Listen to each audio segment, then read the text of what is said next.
I'm very excited to share today's episode with you all. My name is Jack William, founder of Anarchy Label and your host of today's epic episode of Before the Money. If you're new around here, I want to make it crystal clear straight off the bat, I spend a ridiculous amount of time and energy making this show for you because I know the information shared in these conversations propels you towards the life of your dreams. Success does not depend on what we achieve, but who we become. And by spending the next hour consuming knowledge, you have made the choice to become the person your dreams need you to be. In this episode, I have the pleasure of chatting with longtime friend, influencer turned sustainability entrepreneur, Ariana Whittingham. Over the last decade, I've witnessed her transform and overcome obstacles time and time again, both internally and externally, and now have the privilege to watch her tackle the huge task and pressing issue of sustainability through her online marketplace, ECOCIOUS.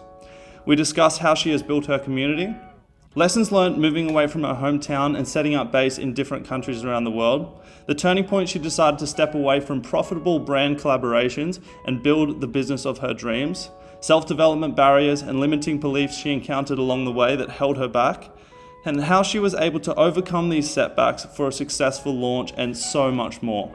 Make sure you stay all the way to the end, not only because Ariana drops bombs on us the entire time, but because she also has a couple of presents for us. Now, if you pick up a slice of value at any point throughout this episode, please share it to your channel of choice and drop us a 5-star rating. It's free. However, if you do have some money burning a hole in your pocket just begging to support our mission, go check out what's available at anarchylabel.com and use the code BTM15 for a cheeky 15% VIP discount. If on the odd chance you happen to be a nudist and you are not too fond of clothes, there's a donation link below especially for you to help us spread this great message, all for the price of a small coffee. So without further ado, get your notepad ready. I will see you in the studio.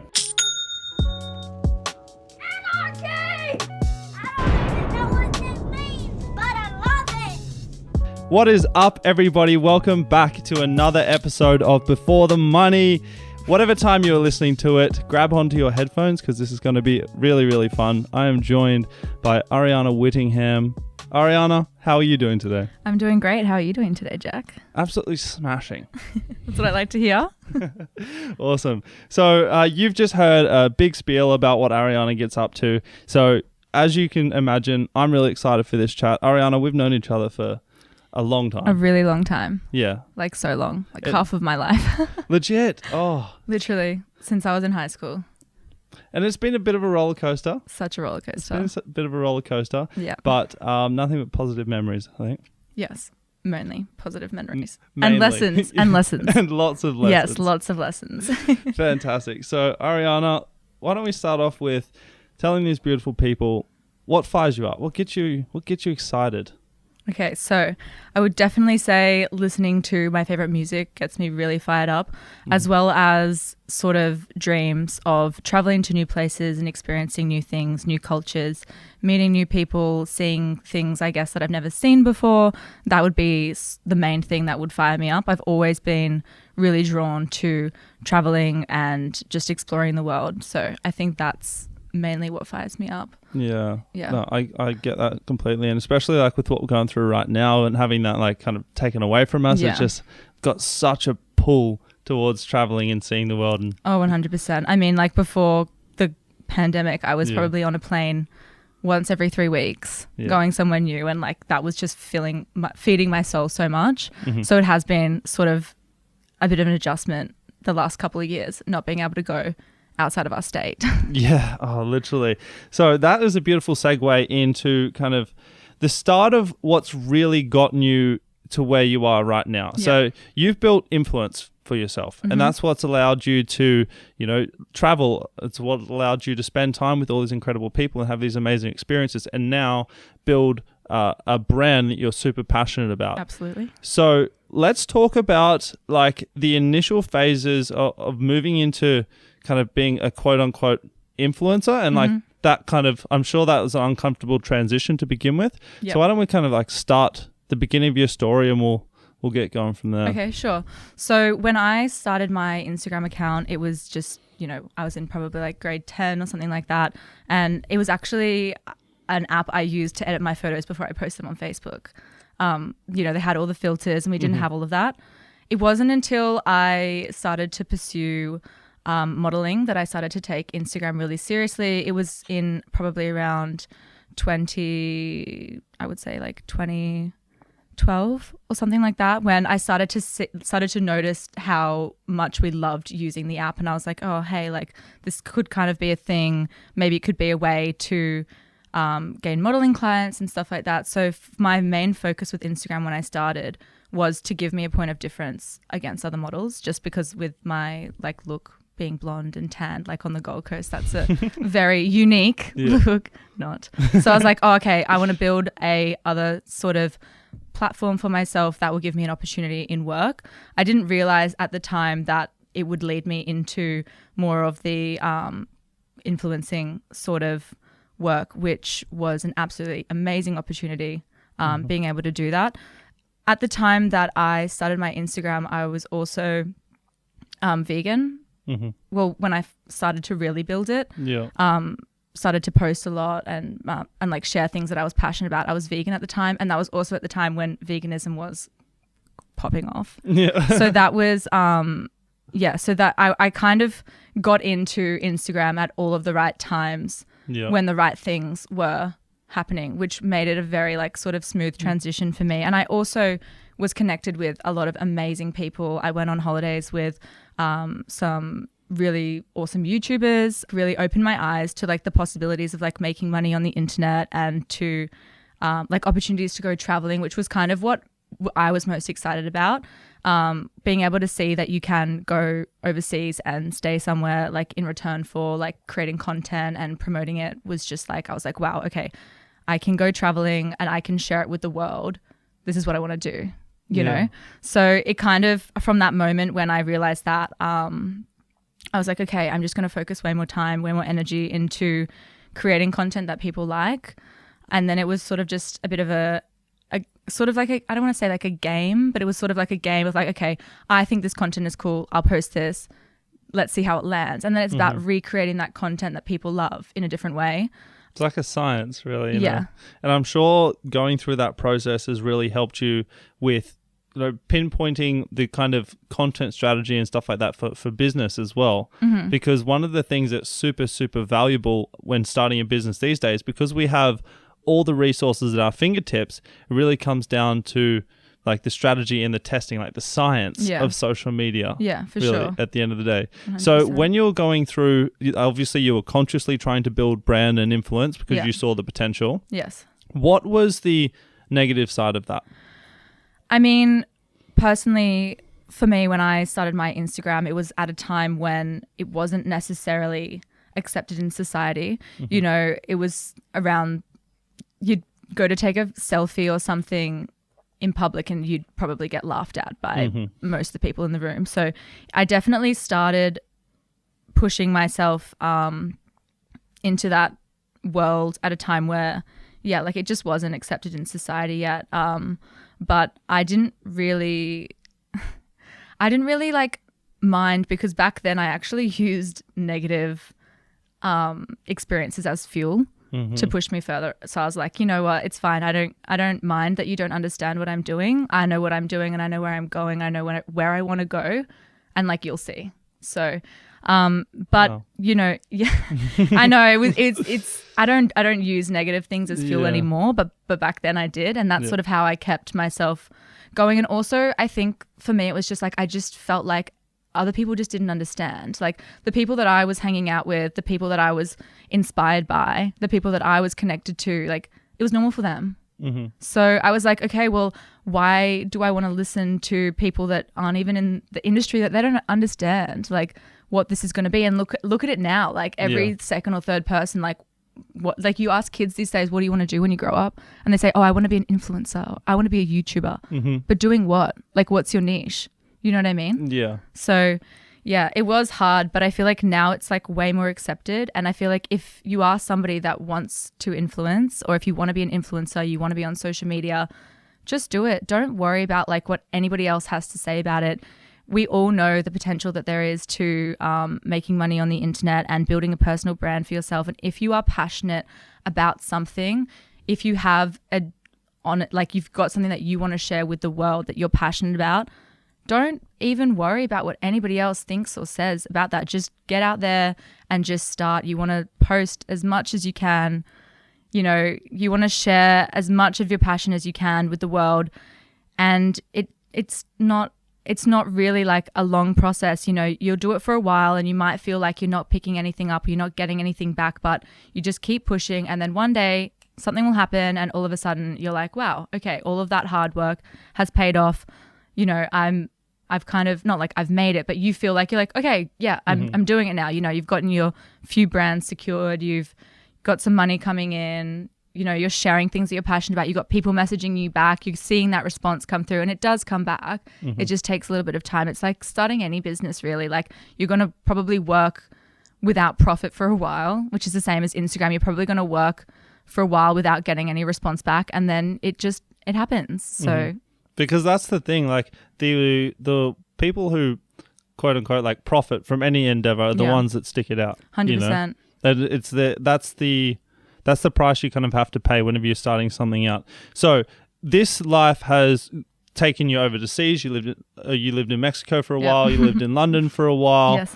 I'm sure you learned a lot from pushing yourself outside of your comfort zone and going into these like really big, expansive places. So what was it first? Well, first was when I deferred my uni degree to pursue modeling and Instagram full time, which my dad was like, what? I moved to Sydney for a year before Mexico. Okay. And that's when I wasn't really even, which is so weird looking back on it now, because I was like, okay, I'm going to go and just do modeling and Instagram. I went to Sydney and I didn't really model at all. I mainly just did Instagram. Yeah. So that was a year of that. And then there was traveling in between, like traveling with friends and stuff. Like I did a Bali trip. I went to Japan. And then I got an opportunity I went to Coachella, and I got an opportunity to go to Mexico City. My plan was always Sydney and then London. And London was where I was going to model because I had an agency that was really interested in signing me. And then the Mexico thing popped up and I was like, oh my gosh, this is such a great opportunity. It will also bring more diversity to my modeling portfolio. So when I get to London, you know, there's more of a possibility that I'll get booked for work. And, you know, say if Storm wasn't keen anymore by the time I got there, then I'd probably have opportunities with other agencies, just because the work here in Australia is we don't have a lot of diversity in the type of sort of fashion work that I got those opportunities in Mexico. So I was like, yeah, fuck yes. Like I'll go to Mexico City. No worries, by myself. Don't know anybody there. I met the guy who owned the agency once at a music festival.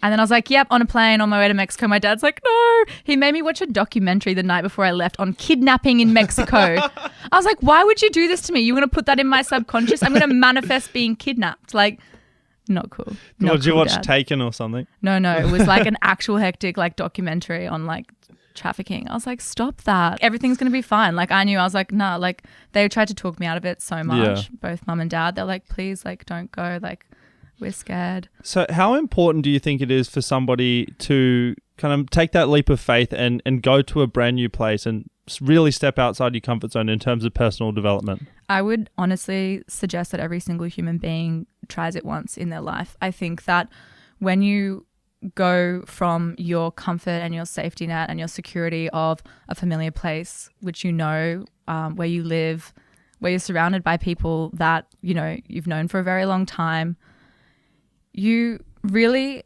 have your identity already shaped, and it's really hard to change that because you've got all of these people and things around you that kind of, they know who you are and hold they you like in place. Yeah, they like that version of you. So it's like if you want to try and change something in your life, if you want to step away from that, it's like even if they don't say it, like you can feel it. Like everyone wants to keep you in that little box, in that shape that you're in, which, you know, you can't really shake that off unless you move and go somewhere different. I've moved cities and like started from scratch by myself 3 times now. And each time I had this amazing opportunity where I got to reinvent myself. And I would, every single time I was on a plane going somewhere new, I have my journal, which I've got with me now. Yes. Which I just take with me everywhere. And I would write down like, what do I want to achieve when I'm in this new place? Who do I want to be? Like, what am I going to be doing what like sort of characteristics do I have? What goals do I want? And like what are my intentions in this new place? Because nobody knows me. I can be whoever I want. I don't have to be who everybody else knows that I've been, you know, like this is an opportunity to start fresh. And I think that you don't really get opportunities like that when you stay in the same place for your whole life. And it can be really annoying when you've got things that you know, we grow up, we change, you know, and like we should be allowed to change it tomorrow. If I wake up tomorrow and I'm like, no, I want to be different, we should be allowed to do that. But it's really hard for other people to accept that because, you know, we're kind of conditioned to be a certain way, and it can be a little bit confronting sometimes when people change for other people, and it's like it doesn't affect you. It doesn't affect your life at all. Like, let me live. No, I'm so glad you shared that perspective with us because I had the exact same kind of growth experience when I moved to Sydney, and it was that exact same thought process. Like, I'm in this completely new place. No one knows me. I can be the person that I'm imagining myself to be. That I want to be, that I'm supposed to be. That I'm supposed to be. Exactly. Because there's this almost like derogatory phrase that, you know, you see it in movies and stuff like that. It's like, oh, you've changed. It's we're meant to. We're supposed to. Yeah, literally. Yeah. Oh, I love that. Now, obviously, when you were living in Sydney for a while, when you were living in Melbourne, fucking hell, London. Okay. Which one? So, when you were living in London, you even started getting into a marketing role when you always forgotten about that. Yes, I know. I know my memory. Like, I love my memory. My memory is so good. Yeah, it's so good that sometimes it blocks out things that are painful. Blocks out the sad things. Remember? Yes, that was so sad. So just before I left London, backtrack a tiny bit. So when I finally did end up getting to London, I did spend too much time in Sydney, like with modeling and stuff like that. You really have to take the opportunities as soon as they come because, you know, agents change and market change, like the market changes and everything like that. So I spent an extra, I would say, year delaying my flight to London. So by the time I got to London and I went to Storm and I'm like, hey, like, you know, this lady's like, you know, wants to sign me, like blah blah blah, this lady had gone. So, and then they were looking at me like as like, you know, a blank canvas. And when I got to London, unfortunately my look wasn't really in the market anymore, which I loved because I think that there was such a long period of time where my look was sort of like one of the only looks, like, you know, blonde hair, blue eye kind of thing was, you know, used for a lot of sales, mainly a lot of e-com sales. Like the blonde, if you go into like any mainstream e-com website, you'll notice that there's a lot of blonde hair, blue eyed, tan girls. It's sort of, they sell quite well statistically. So when I got to London and Storm were like, oh, sorry, like, you know, we don't actually have a lot of work for you. I was like, oh crap, what do I do now? Like, I've just moved to London. I'm not going home. This has been my dream since I was like 15, moved to London. I'm here now. What am I going to do? So I was like, all right, I had a mother agent at the time. So he was working with me on getting me signed in another agency. But in the meantime, I was like, obviously I've got to pay the bills. London is so expensive. My rent and transport alone was like a week in London would be like the same as like 5 weeks in Sydney. Shit. Yeah. Like the tube that's the only way you can get anywhere. And I was like, for zone 1 and 2 was like £60 a week. So that's like almost $150. Yeah. Yeah. So that itself was just like. And that's like literally to get into like zone 2, it's walking distance if you're willing to do the walk. If you're willing to walk in the rain as well. Exactly. Yeah. So it's just so expensive. And so you lived in zone 2? I lived in zone 2, yeah. No, I wasn't going any further than that. I was like, I'm in London for a reason. I'm going to be in London. Yeah. I'm not going to be in like the suburbs. Yeah. So then so I... So with my experience, I interned at Choosy in Sydney, which is an amazing fashion boutique. I had digital marketing experience from my internship with them, as well as in Sydney, I ran a few social media accounts. So I was like, all right, these are my skill sets outside of modeling. What sort of job can I do that I love that will also be flexible with my modeling? Yeah, so I decided I would start applying for digital marketing roles because that's what I was interested in, and I landed an amazing job as the head digital marketer at a company called EX1 Cosmetics. It's not that familiar in Australia yet, but it's used by most of the celebrities. They do a lot of red carpet work. They go to the Cannes Film Festival every year. They were like, oh, we'll take you to Cannes Film Festival. And I was like, amazing. And then, no, they got some amazing products. And I was really, really excited to start my work with them because they were also saying, because I told them straight up in my meeting like that I was modeling as well. And they were like, oh, well, you don't have, it's not a normal like 9-to-5 desk job here. Like you're going to be like, you can work from a cafe. Like it can be flexible. Like you can do you can make it work with your other stuff. And I was like, wow, this is amazing. Like I did actually get signed by another agency also in that same week, which was awesome that I got that job. And I was like, oh, amazing, perfect. My London life is set up now. I found a apartment or a flat with Australians. They were all paramedics. They were the coolest people ever. I like had people that are around me that I loved, that I, felt like I really enjoyed that space. I got a job that I really, really was excited about. I probably wasn't qualified enough for it, but they were willing to train me as well, which was amazing. And I got signed and I was like, oh my gosh, like, yes, my London life, it's all coming together. This is amazing. I can't wait to start. And then a week and a half later, pandemic. Bow, bow. Bow, bow. So I actually, unfortunately, didn't even get to complete my initiation with this, in this new role. I didn't even get a real taste of my London life before I was sent back to the Gold Coast. So were you originally thinking of maybe trying to like weather the storm, or as soon as you found out what was going on, you're like, all right, I need to get back to Australia? No, my parents actually had to forcibly remove me from London. No, so what happened was when the pandemic started, I don't know if you guys know this, but the UK did not take it seriously at all. Boris Johnson was like, no, it doesn't matter. Like, if we're going to get sick, we're going to get sick. We're not like doing lockdowns. We're not shutting anything down. Like, we'll just like let it run through and let's just see what happens. And then he got sick, or like he got it. And then everything changed after that.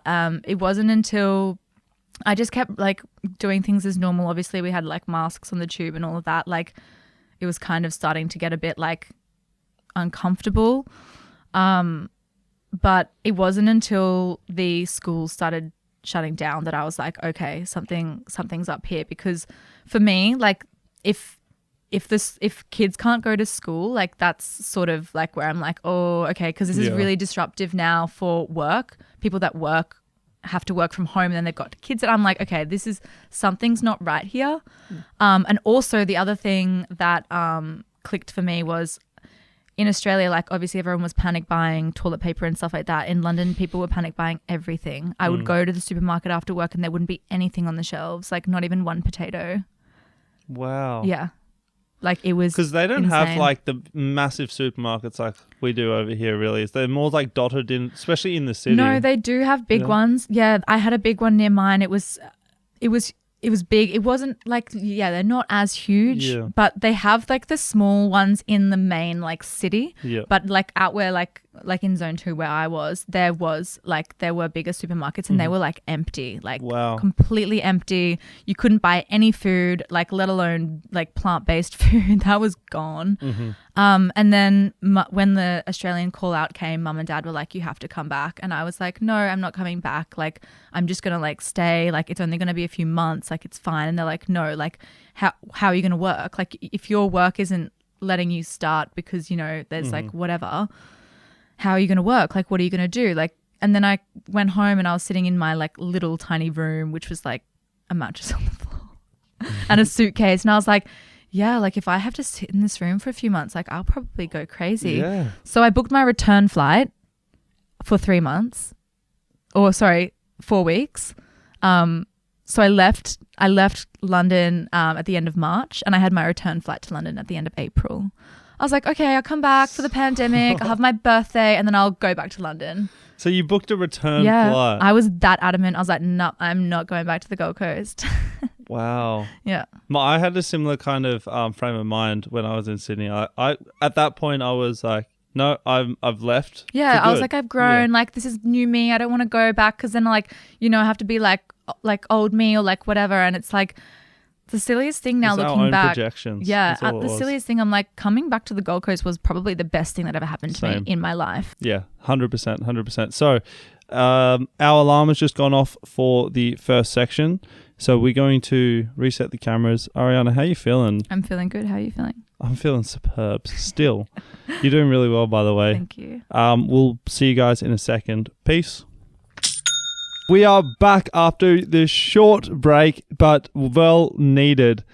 So we have a little bit of an announcement to tease for you guys. We're going to plant the seed now, but we are going to be talking about that in full in a minute because we got some important stuff to cover first. So what is this announcement, Ariana? So we have just announced that we are currently running a model search for ECOCIOUS. We're looking for our next muse, and the winner of the model search will be the face of a campaign that we are having at the end of March, beginning of April. We're open to anyone and everyone that is passionate about modeling. So if that is you, then definitely check out our model search. Cool. So you'll hear how to apply in a moment, and there is also a bunch of other things So that many you get things. for winning that model search. So it's going to be super, super valuable. All right. So you've placing ourselves back in the story from before. You've just moved back from London. Obviously, you're in the state of mind where you're like, oh, it's a few months and I'll be back in London. Yeah. Right? So, obviously you're not setting down roots. Everything's all up in the air as it's the beginning of COVID. But what you've done kind of since then, transitioning into building a business, let's kind of focus on that phase of, Okay, sure. redeveloping yourself in a sense. For sure. So when I came back from London, I was expecting that a month later I'd be back in London, had my return flight that I was like quite set on. I was definitely in denial on the seriousness and like how long this was going to drag out for. And, I moved back to the Gold Coast. I left the Gold Coast when I was 18. I didn't have any work connections here. Yeah, like I know a lot of people on the Gold Coast, but wasn't very connected to them. So I was like, what am I going to do with this time? Because I'm not somebody that like can just sit around and do nothing. It doesn't work for me, like for my mental health and stuff like that. So I was like, all right, if I have this time, which usually with my lifestyle before was very fast paced, was always on the go, was always going somewhere new. I didn't have a lot of time to sit and reflect and to, I guess, like work on like the inside. So I made like a decision with myself when I moved back home. Once I realized like the seriousness, like the magnitude of how long I'd be back here, I was like, all right, if we're staying here, like, and we're not working as much as we were before, we're going to work on ourselves.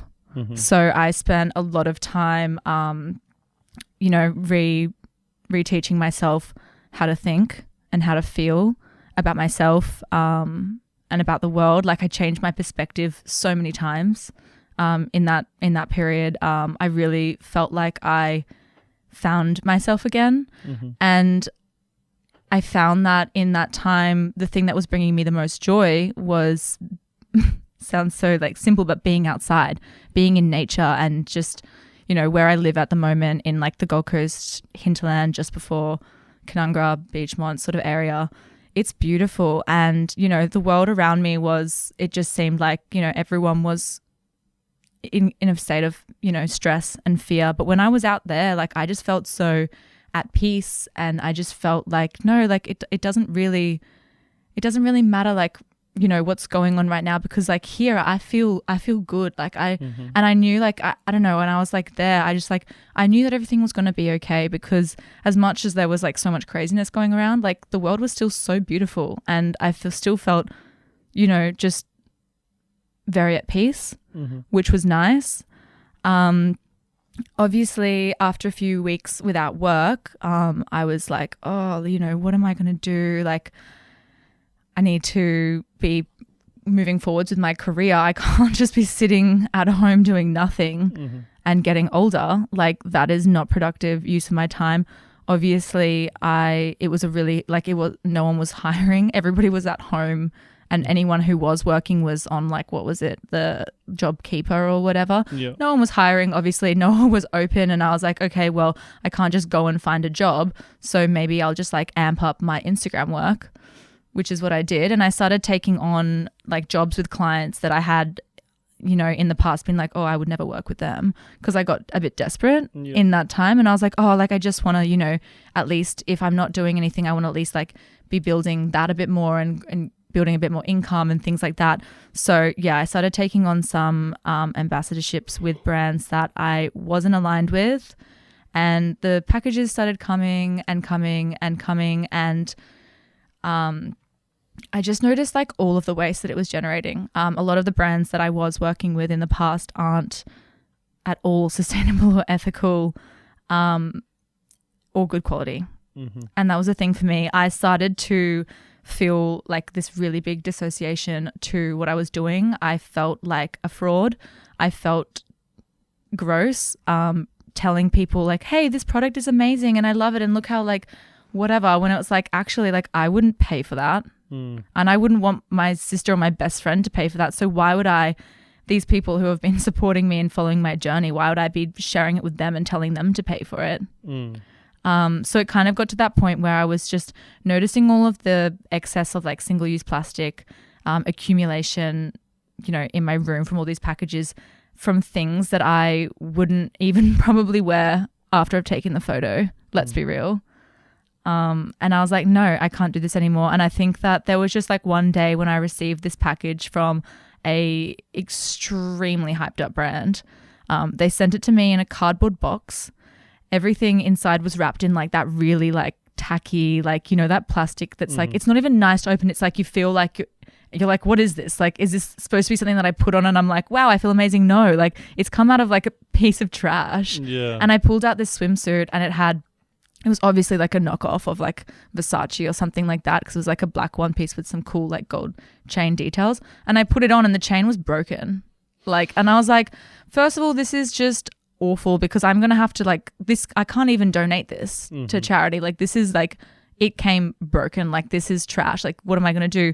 Just throw it in the bin. Where's it going to go? Landfill, which is just putting it in a hole. You know, it's polyester. So that means it's not going to break down for 200 years.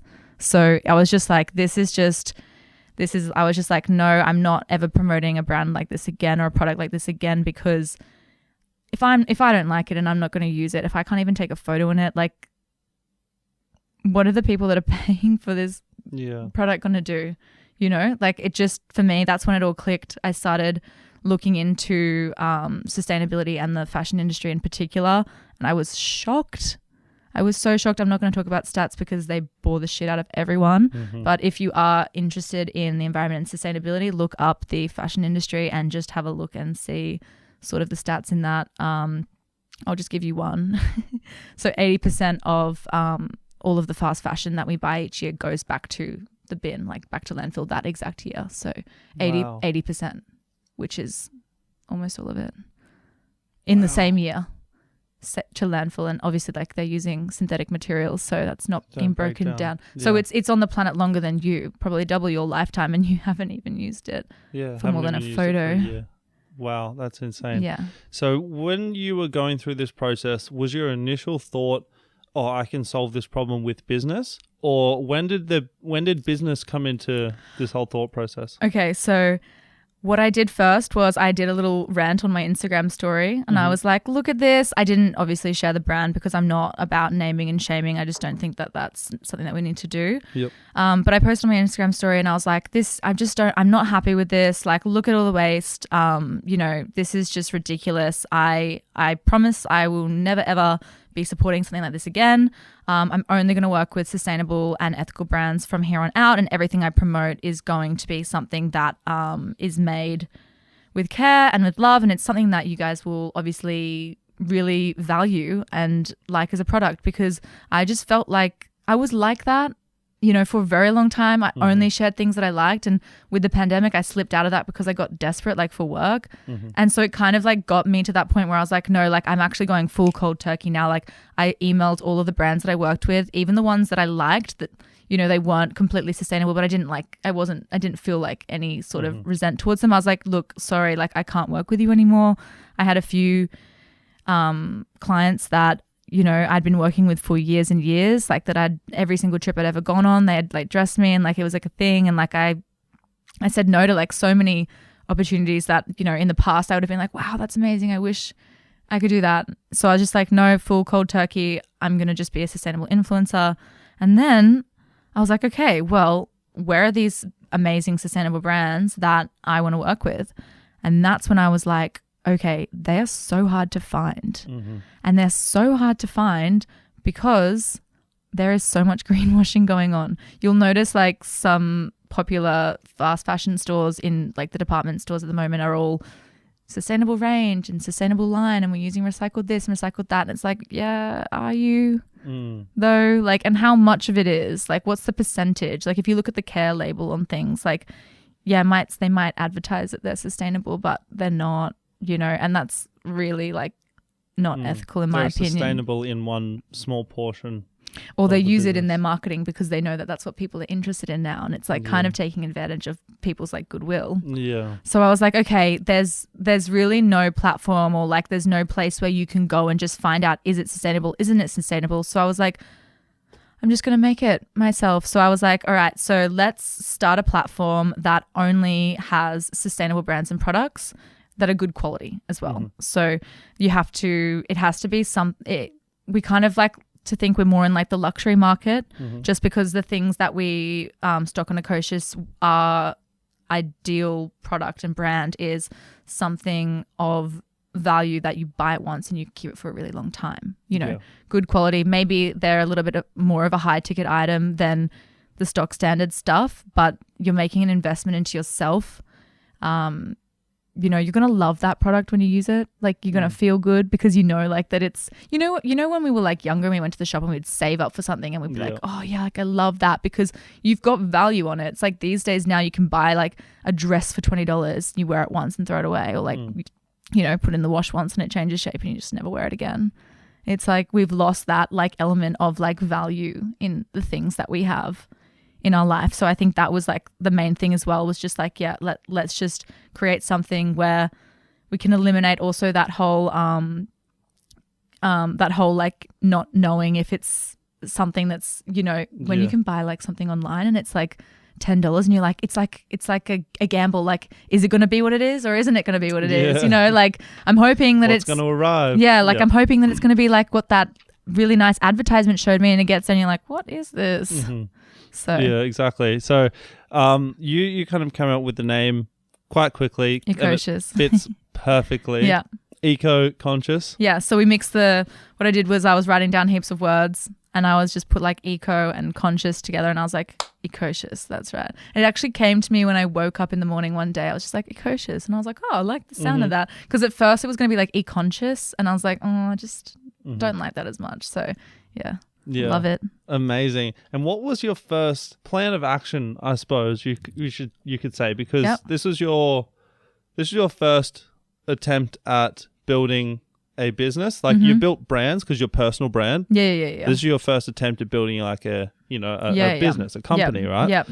So what was your first plan of attack? Like, so well, the first step was actually the e-commerce course that you gave me. I did, yes. So I was doing an e-commerce course and back then we were like thinking of doing a marketing agency. Yeah, we'd kind of like loosely started a marketing agency together. Yeah, well we were brainstorming. We kind of, that was interesting. And it kind of made me realize like the opportunities that the online sort of world has already available to us. And in that e-commerce course that we were doing it had in there that the next big thing was going to be marketplaces. And I was like, okay. And I started looking at all the other marketplaces that already existed and started looking at like what their sustainability terms were. And I was really disappointed. I was really, really disappointed in, there's there's one in Australia that is the biggest one, and if you go and look on their sustainability page, it's a bit wish-washy of like, we're moving towards a sustainable future, like, you know, by this year we'll be blah blah blah. And I'm like, you have the resources to do it now, and we need to do it now. And I was like, do you know what? I'm not going to be like moving towards a sustainable future. I want to be that sustainable future now. So I was like, all right, like I knew that I wanted to start a marketplace. I knew that I wanted to be that niche. As soon as I had the name, the first steps were checking if the domain was available, buying the domain, and then finding out, like I just went to YouTube. Honestly, YouTube is the greatest tool. It's actually the biggest search engine. So it was my best tool. I was Googling how to start an e-commerce platform, how to blah, blah, blah, blah, how to do this, how to do that. And I was like, okay, cool. So I figured out that I wanted to use Shopify. I figured out how sort of it would work in terms of when I would sign the brands and sort of like how that would like then be integrated onto our store. And then after that, I started compiling a list of brands that were my ideal brands and designers that I wanted to stock on the marketplace. I started the Instagram page. I had the website.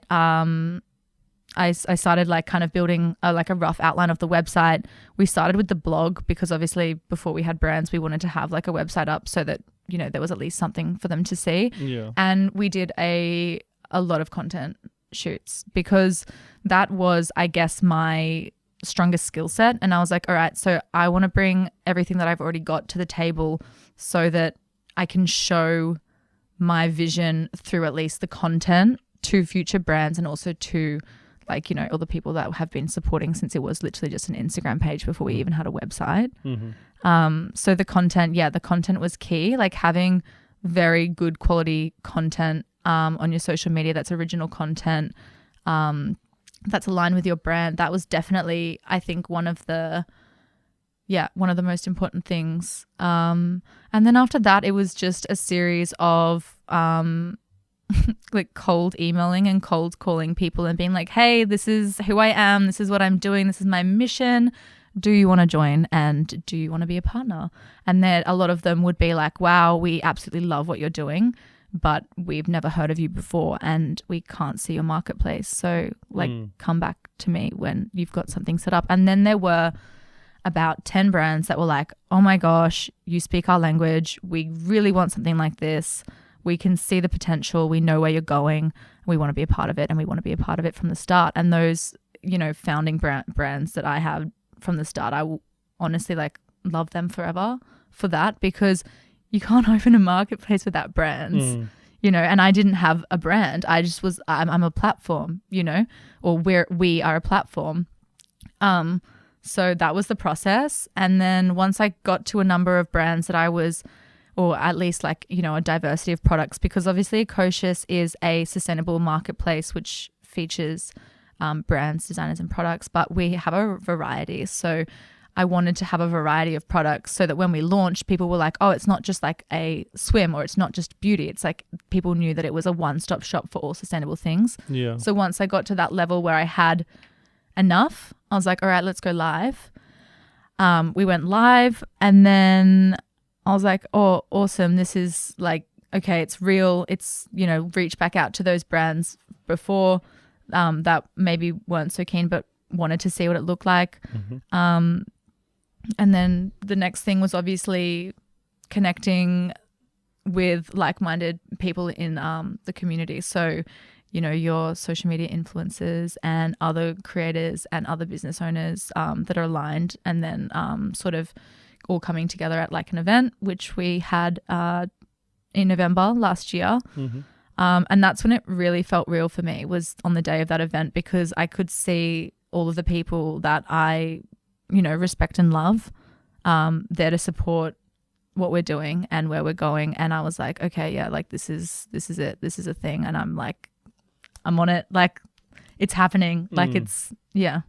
So when you went into that process, did you feel like it was going to progress a lot faster than how it did? You know it did. Yes, honestly, I had a moment. I was like so, like I was just so like energetic about what I was doing. I just felt so passionately. I was like, this is amazing. This is like, it's a gap in the market. It's amazing. It's going to change the world. Like I was just so passionate. And then when I started emailing brands and I was like, some brands like just wouldn't even reply. And I was like, I just don't understand because like how could you not be? I was on like, the why same would you not want to vision? like you're aligned? Like obviously like this is a fit. It's not like I'm asking you like what? I was so and I honestly like last year dragged out the process of launching dragged out way longer than it should have. It always does though. It does, but do you know why that was? Enlighten us. That was my stomach. Yeah, enlighten us. So I realized that the issue with launching the business was nothing to do with the business. It was 100% to do with myself and how I felt about myself and in turn my work. So I started, I realized that my like inner work needed a lot more assistance. So I saw a spiritual healer. I also started seeing a psychologist. I started reading so many books, listening to so many podcasts, because if you don't choose the content that you consume, it will consume you. Well, what do you think were your barriers? Oh, my barriers were definitely like I didn't feel like I was good enough. I didn't feel like I was good enough. I didn't feel like I was just really scared also. I was just really scared. I was like, I don't want to launch this business without it being looking and being a certain kind of way, because then people will be like, oh, haha, like that little sustainable like business. Yeah, like good luck with that. Yeah. That's what my like inner dialogue was all telling me. But that's not the response that I got from anybody that I spoke to ever in the community. That was inside. So after doing a lot of work and getting a lot of, old programming taken out and then putting new programming back in, I was just like, I know where I'm going. The world knows where I'm going. The people that support me know where I'm going. My brands know where I'm going. I need to also back where I'm going. And as soon as I made that mental switch, everything changed. I was able to be happy with the work that I produced. And I just knew, like, also inside, I was like, right now, it might not be the level that I see it in my mind, but I know that if I don't launch, then I'm never going to get there. So I just got to launch, because if you wait until you're ready to launch, you've launched too late. Yeah. So I was just like, I got to the point, I was like, all right, rip the Band-Aid. We're launching with less brands than I had anticipated. I had all these fixed numbers. Like I'm very like meticulous with things like that, or particular with things. I'm very particular with things like that. I like always have been. Like once you get to X, then you can do Y, and it's like life doesn't really allow for that. You've just got to go with the flow, and you've got to literally ride the wave. So I learned that, and then I launched, and it was the best feeling, because I was like, wow, okay, that was the scariest part, was launching. And that was great, and I got so much positive feedback. Like I cried from happiness from some of the messages that I was receiving from people. I have an album on my phone where I've got screenshots of like nice messages and things from people, and I call it Keep Going. So whenever I have a day where like say nothing's working, like today, for example, when Shopify was down and I was like, oh my God, like what's going to happen? You just take a step back. You're like, no, like everything's going to be fine. You know where you're going, and the universe is going to take you there. You just have to stay strong. Second that you let your mind go towards a negative thought or a feeling, that will take over 100%. So yeah, it was just like launching and then staying positive and just like staying on top of like my tasks that I've laid out for myself, and that's sort of like still where we're going now. Yeah. The entrepreneur's life takes some adjustment, because it's really self-driven. Oh, it's 100% self-driven, but also I wouldn't be where I am today if it wasn't for the support group that I've had around me. I think that one of the most important things when you are wanting to do anything in life is surround yourself with people that make you feel good. You don't have to hang out with people like, where you're like singing and hugging and holding hands and skipping around all the time. Like obviously whatever your friendship vibe is, you're comfortable with, but like check in with yourself after you're hanging out with somebody and ask yourself, do I feel better or do I feel worse after I hang out with those people? And if the answer is I feel worse, like I can assure you, you're not going to be performing well in business or in life, because if the people that you surround yourself with are making you feel negatively towards yourself, your subconscious will start to make yourself feel negatively towards yourself. It's just like fact. It's a never-ending cycle. Yeah. So being strong, being on top of your tasks, having a definite plan, a game plan, like knowing each week what your tasks are before the day comes, key, as well as surrounding yourself with people that lift you up, make you feel supported. You know, you speak the same language, you know. All right. So now that people know what the mission is, what they're getting what they're becoming a part of. Yep. What is this model search, and what is the person going to get out of the experience? So the model search that we have running at the moment, you will obviously be the face of a campaign that we have coming up in a few months. This search is also open to people that have never modeled before. Say you're an aspiring model, or say you're even a professional model, but you're just wanting to take your modeling to that next level. Not only will you win, obviously, being the face of the campaign, which we have a number of creatives that are already on board for. Super exciting. It's going to be amazing. What you'll also get is you'll get a modeling session with our beautiful photographer, Jenna.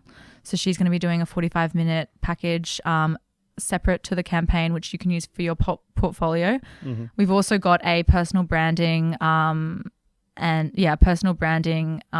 session with my Business coach, Kate Gray. She is absolutely phenomenal. If you're winning anything from this, that, you know, that's amazing.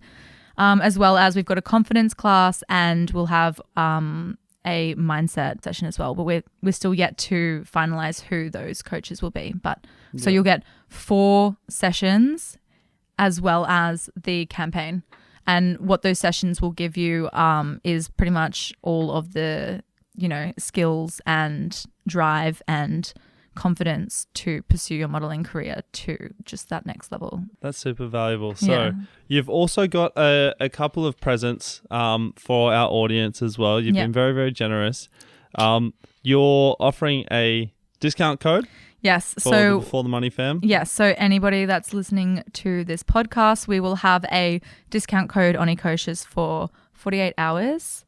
We're gonna do BTM 10. Mm-hmm. Should we do it a week? Maybe a week discount code or 48 hours? Yeah, we'll do it a week. Okay. All right. Yeah. So we'll do the discount code for a week after this podcast airs. BTM 10 for 10% off. During the month of January, we also are offering a free gift with purchases. So that is our luxurious face wash from ASGFR, a skin guide for rookies. I have 2 of them myself. Everybody at the event got one. Everybody loves it. It's the best sustainable face washer. So free gift for you, one of those. There you go. As well as I have, we've created a ebook which is more of just like a cheat sheet checklist, which is very informative and very easy to use. So anybody that is, you know, wanting to maybe move towards or just understand what a sustainable lifestyle is, we've created a free download on ECOCIOUS. So it will teach you how to read labels. It will teach you about ingredients in skincare to avoid. It will teach you pretty much anything that you need to know so that you can determine for yourself whether a brand is or isn't sustainable. If you can't be bothered to read it, then you can just shop on ECOCIOUS and know that all of those products are. But I think that it's really empowering to know. Also, if we're going to just put a sustainability to the side for a second, it's really important to know what you're paying for, because a lot of the time you are getting ripped off.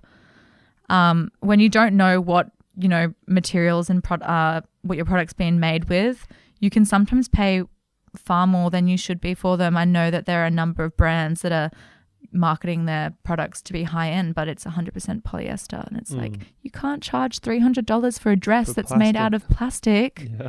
But it's like, obviously because they're using, like, you know, the best models, and they're shooting it at these houses that all of these, you know, it's like a bit of a trick. They're buying the brand. Yeah. It's perception. 100%. So the link to both of those are going to be in the show notes below, along with all the information to find Ariana. Also, I just want to know, what are you doing? What's 2022 got in store for you? Now, we don't have long left, but I really want to know where your head's at the moment. Okay. Where's Ariana going in 2022? So this year, who knows where we will go this year. But for my intentions, we've got January nutted out. We went location scouting this morning for our first shoot of the year, which is going to be on Friday morning, which is I'm so excited about. And then we've got a really amazing concept for Valentine's Day. I can't share what you know what it is, but I can't share that yet. It's going to be really beautiful.